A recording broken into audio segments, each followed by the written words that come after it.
Welcome friends, মাই simple cooking চ্যানেলে আপনাদের সকলকে স্বাগত জানিয়ে আজকের ভিডিওটি আমি শুরু করছি।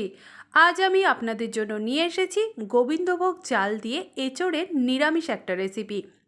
এই রেসিপিটা একবার হলেও তৈরি করে দেখুন, এটা কিন্তু ভীষণ টেস্টি হয়। তবে চলুন, এই রেসিপি আমি কিভাবে তৈরি করলাম আর দেরি না করে এবার আমি রেসিপিটা শুরু করে দিই। প্রথমে এখানে আমি এঁচোড় কেটে নিয়েছি, আর এঁচোড় কাটার সময় আমি জলের মধ্যে হলুদ দিয়ে এঁচোড়টাকে কেটে নিয়েছি, তাহলে এঁচোড়টা আর কালো হয়ে যায় না। দেখুন, কাছের থেকে দেখিয়ে দিলাম। এবার একটা প্রেশার কুকার আমি নিয়েছি, গ্যাসের ফ্লেম অন করে দিয়েছি, তার মধ্যে দিয়ে দিলাম পরিমাণ মতো জল আর দিয়ে দিলাম 2 টেবিল স্পুন সর্ষের তেল, দিচ্ছি সামান্য পরিমাণ লবণ আর খুব সামান্য হলুদ দিয়ে দিলাম। এবার কেটে নেওয়া এঁচোড়গুলো আমি প্রেশার কুকারের জলের মধ্যে দিয়ে দিচ্ছি। এইভাবে জলের মধ্যে যদি একটু সর্ষের তেল দিয়ে এঁচোড় সেদ্ধ করা হয়, তাহলে প্রেশার কুকারের মধ্যে আর এঁচোড়ের আঠা লেগে যাবে না। এবার আমি প্রেশার কুকারের ঢাকনা বন্ধ করে দিয়ে গ্যাসের ফ্লেমটাকে হাইতে করে আমি 2টো সিটি দিয়ে এঁচোড়টা সেদ্ধ করে নিলাম। এবার এঁচোড়টাকে একটা ঝুড়ির মধ্যে ঢেলে এঁচোড়ের থেকে জল ঝরিয়ে নেব, আর এদিকে টমেটো, আদা আর কাঁচা লঙ্কার একটা পেস্ট করে নেব। এখানে আমি কাঁচা লঙ্কার পাকা ভার্সনটা নিয়েছি, তাহলে সুন্দর একটা কালার হবে তার জন্য। আর এদিকে নিয়েছি 3 টেবিল স্পুন গোবিন্দভোগ চাল। এবার আমি একটা বড় বাটির মধ্যে চালটা ঢেলে নিলাম। এই বাটির মধ্যে চালটা ঢাললে চালটাকে ধুতে সুবিধা হবে। চালটার থেকে আমি 3-4 বার পরিষ্কার করে জল ধুয়ে ঝরিয়ে রাখছি। এইভাবে জলটা আমি ঝরিয়ে নিয়েছি। আর দেখুন, এইদিকে টমেটো, আদা আর কাঁচা লঙ্কার একটা মিহি পেস্টও তৈরি করে নিয়েছি।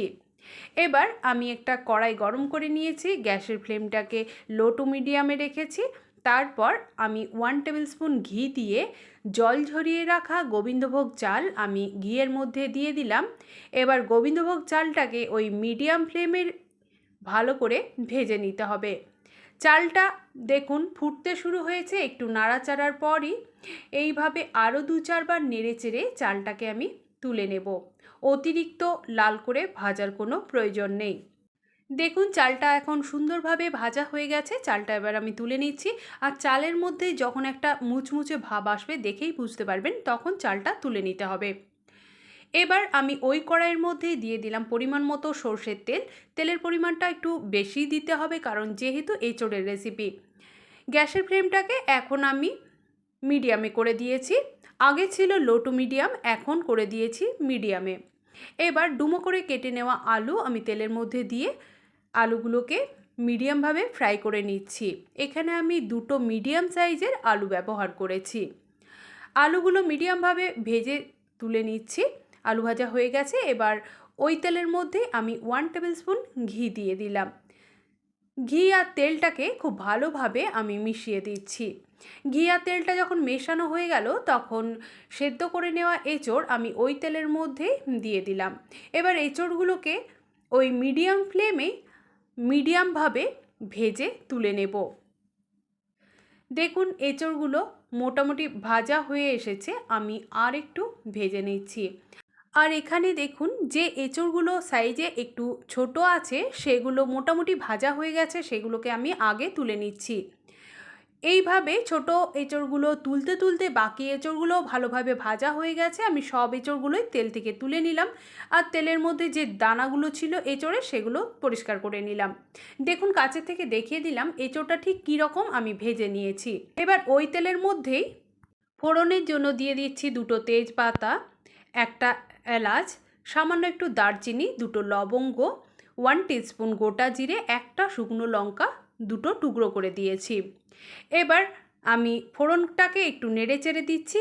আর হ্যাঁ, ফোড়নটা দেওয়ার আগে আমি গ্যাসের ফ্লেমটাকে একেবারে লোতে করে দিয়েছিলাম।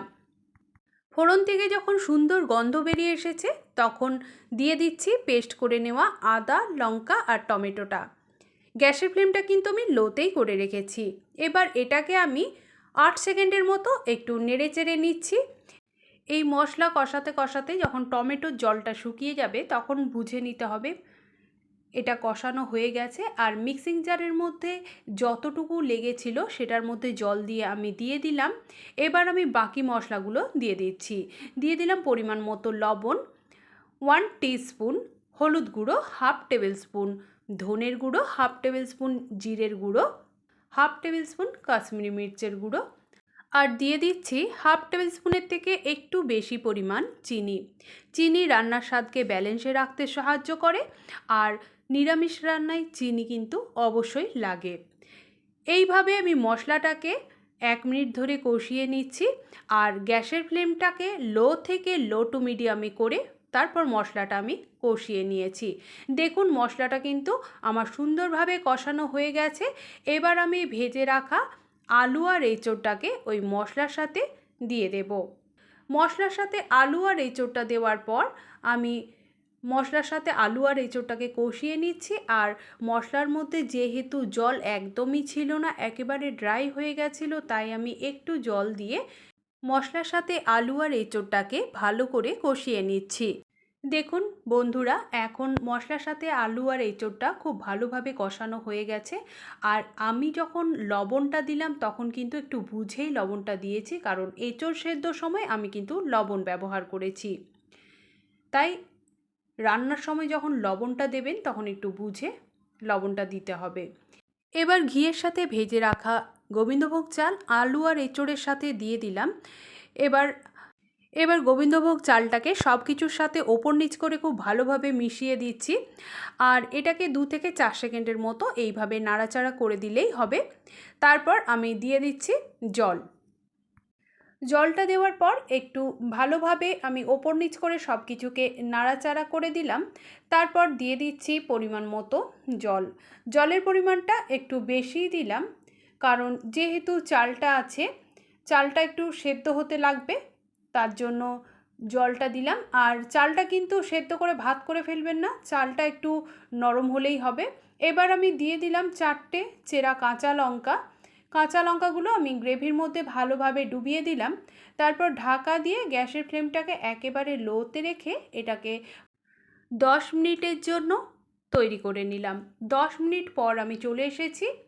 এখন গোবিন্দভোগ চাল দিয়ে এঁচোড়ের নিরামিষ রেসিপি সুন্দরভাবে তৈরি হয়ে গেল। আর চালটা দেখুন কেমন সেদ্ধ হয়েছে সেটা আমি দেখিয়ে দিলাম। শক্ত থেকে একটু নরম ভাব হলেই হবে, তাহলেই এটা বেশি টেস্টি হয়। আর ওর থেকে বেশি গলিয়ে ফেলবেন না, চালটাকে একটু শক্ত রাখবেন। আশা করি দেখে আপনারা বুঝতেই পাচ্ছেন আমি ঠিক কী রকম বানিয়েছি।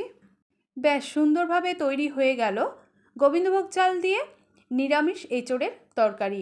এবার আমি দিয়ে দিলাম 1 টেবিল স্পুন গরম মশলার গুঁড়ো, আর 1 টেবিল স্পুন আর হাফ টেবিল স্পুন ঘি। ঘি আর গরম মশলা দিয়ে দুটোকে আমি খুব ভালোভাবে নেড়েচেড়ে মিশিয়ে দেব। আর ঘি আর গরম মশলাটা মেশানোর সাথে সাথেই আমি গ্যাসের ফ্লেমটাকে বন্ধ করে দেব। আর দেখুন বন্ধুরা, এই রেসিপি কিন্তু একটু ঝুরঝুরে হলেই বেশি ভালো লাগে। আর আপনাদের যদি ইচ্ছে হয় তাহলে সেক্ষেত্রে একটু গ্রেভিটাকে রসালো রাখতেই পারেন।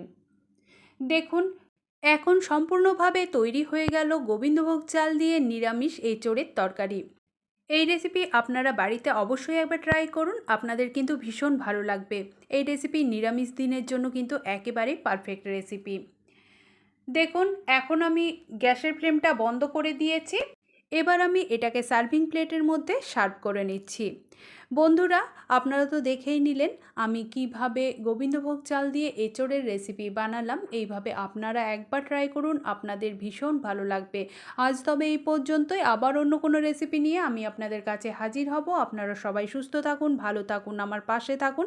আমার এই রেসিপি আপনাদের যদি ভালো লেগে থাকে তাহলে অবশ্যই একটা লাইক করবেন, আমার চ্যানেলটিকে সাবস্ক্রাইব করে পাশে থাকা বেল বাটনটি টিপে দেবেন।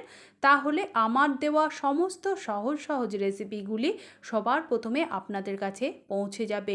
আমার এই পুরো ভিডিওটি দেখার জন্য আমার সমস্ত বন্ধুদের ধন্যবাদ।